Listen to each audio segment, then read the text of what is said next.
It was all sheeted home to the coach, and Stuart Dew becomes the third to face this fate in the 13-year history of the club. It had all the classic markers of a coach sacking, including that awful cliche of having the full support of the board right before the skewering. And a lot of people don't come out of that well. I know football clubs and football club people have to make tough decisions. They just do. But they've got to be better at how they do it. You know, Mark Evans said in that, you know, he's contracted. If he does a good job, he'll be contracted long into the future. If he does a good job. He lost one game after that comment and he's gone. So that's not a truthful comment. I'm not saying he's lying, but it's just fluff, Jared. Fluff. There's too much fluff in football. So there's the decision and then there's the process. So the process is undoubtedly messy, and I do think this is where clubs too often fail. I think there is an obligation to protect the dignity of the man who has served you over a long period of time. And the Suns, over a week, failed Stuart Dew on that front. Yes, they did. And, you know, clubs talk about core values and relationships and connection, and this is what we stand for as a footy club, and we want people to come in and be good, strong people. Then they get treated like that.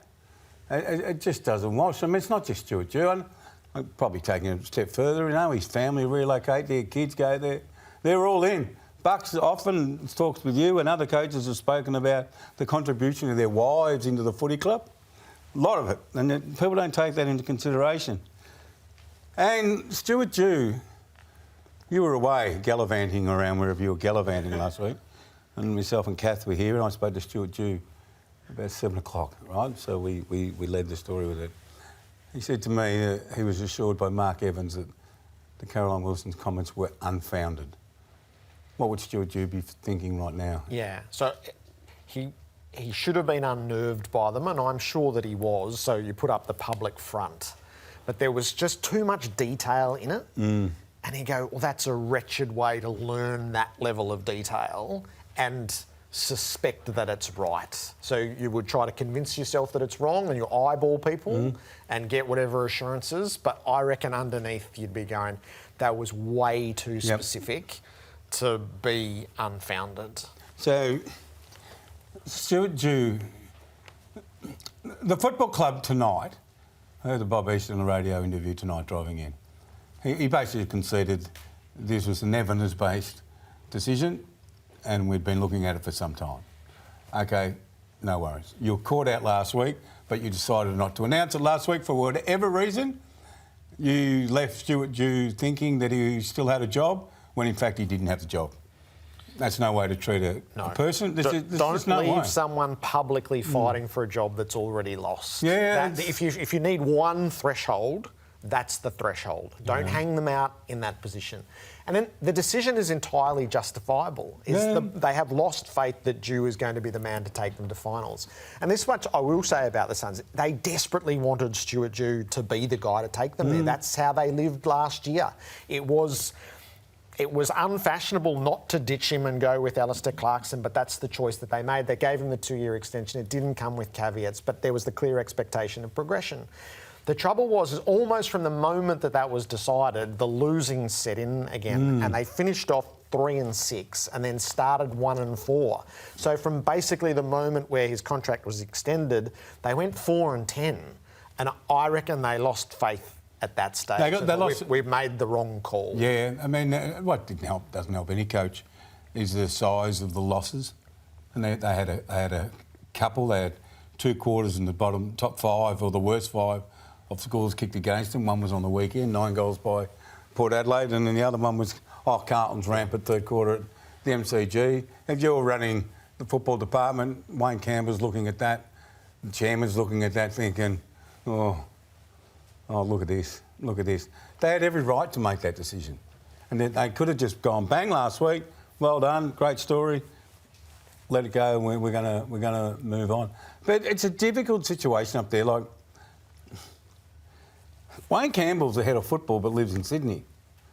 Okay, so that's not the reason why they're in this situation. But what if the new coach comes in? Say it's Damien Hardwick. The new coach comes in and says, "Tell her I'm not having I'm not having my head of football living in another state. Even though we can talk on the telephone and Zoom, whatever, I need him here. What do you think will happen? Yeah, he will be there. He will be there. So when Wayne got the job at the Suns, he was able to say, hey, yeah, I'll take it, but I'm going to still live in Sydney. And I think that was weak by the Suns. Weak. Oh, yeah, OK.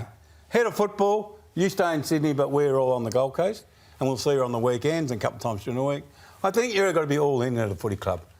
That's my opinion. So the Stuart Dew years, it's 6 seasons. Yep. It starts with the full rebuild to rectify woeful decision making. Oh, a salary cap that was bursting, having achieved nothing. Player drain that was actively happening with nothing yet achieved.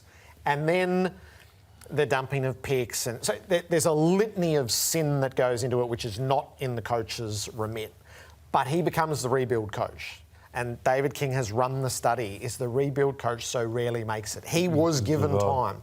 He was given to the 6th year to make the finals, but he still ultimately didn't make it. Yeah, Rocket only got 3 years, and he was the semi-rebuild after they dumped Guy McKenna. Not a savage rebuild, but Rocket only got 3 years, and they fell out with Mark Evans. I don't think anyone can possibly understand the shit show that Stuart Dew walked into when he went to the Suns. They were close to $2 million over the salary cap with a list that had not won double-digit games. How does that happen? Yeah. Now, we've got to understand you've got to pay overs to keep these players on the Gold Coast, but this is just a vicious machine. And when the young fellas decided to re-sign this year, I was thinking, well done, Stuart Dew and Campbell and everyone. You're retaining this young group. Maybe we can flourish from here, but there hasn't been a lot of opportunity for Stuart Dew in the first, I would say, in the first 2.5, 3 years to get some pillars in the ground, mate. Yeah. They were too far back. They were meagre years by design and by agreement. So it's the back end, isn't it? So last year, 10 and 12 equalled the best season that Guy McKenna had turned in, and this year needed to represent progress. And they are a game behind and a big swag of percentage, which was identified behind. So that was the metric of not making progress. I think the faith was lost earlier than that. So Dew survived the shadow of Alistair Clarkson last year, but the spectre of Damien Hardwick immediately had him under additional pressure, and he found the gallows humour in that. But ultimately, we might know one day, and we won't be able to make our proper judgments until September. But there's a fairly good chance there's a bit of a wink and a nod here between Hardwick and the Suns, isn't there? In some way, shape or form. But the decks had to be cleared. Yes. And that's why July was an important timeline. I've got no doubt there was, Jared. Like, zero doubt. You know, a lot of people in life are conspiracists, and we look down little bunny holes and see what we got. It's just so convenient. John Ralph wrote about this a week and a half ago, how it's just all worked into the perfect timing. He quits, comes out 3 weeks later and says, I'm hungry again, goes away, comes back, goes away again when the bomb's dropped. Okay? Would they be honest and say, well, actually, yeah, we've spoken to Damien and he's accepted the job? Will that sort of honesty ever come out of a football club? No, I don't suspect it needs to be that absolute either. As Nathan Buckley described it, it's an incestuous industry. Yeah, if it you is. want to get an indication, you don't have to be as brazen as that. No, you don't. You can just talk to someone who can talk to someone. If Hardwick is in the job in October, A, it will be the least surprising development in footy, and B, we will all go, well, there was certain machinations behind the scene. If Hardwick is not pinned for it, so this is not a process, this is a headhunt. Hardwick's, he would be front and square. Yep. Ken Hinckley's got great heritage with Gold Coast and coming into the season. Yeah, but you know what my thoughts are on that. When it looked like he would be on shaky ground at Port, this looked a logical progression for him. Port probably need to get to the business of actually going, hey, we're going to give you a contract, Ken. It would be interesting if Mark Evans in the next 3 days rang Ken Hinckley's management and said, we'd like to explore the Suns job. What does Kenny do? He hasn't got an offer from Port Adelaide. So they need That's to get exactly to that what business. Ross Lyon did with St Kilda. Yeah, and then there's Chris Scott, who's mentioned in dispatches. Last year of his contract, Yep. Geelong next year. What does the end look like? Which you were pondering, a week and a half ago? 2 weeks. How does it end for Chris Scott? But there aren't active negotiations evidently underway Yep, about there the is. future at Geelong. Yeah, there is. So the question is, I believe that Harvey's going to get the job. But if he doesn't get the job, now that presents a whole new twist, because do they need... What do the Suns need? What does the Gold Coast area need? Do they need a very sharp assistant coach who might be Craig McRae, who brings a team of really astute people with him? Or do they need Damien Hardwick? Do they need Nathan Buckley? Bucks, the great Collingwood icon Nathan Buckley, decides, I'll go to the Gold Coast.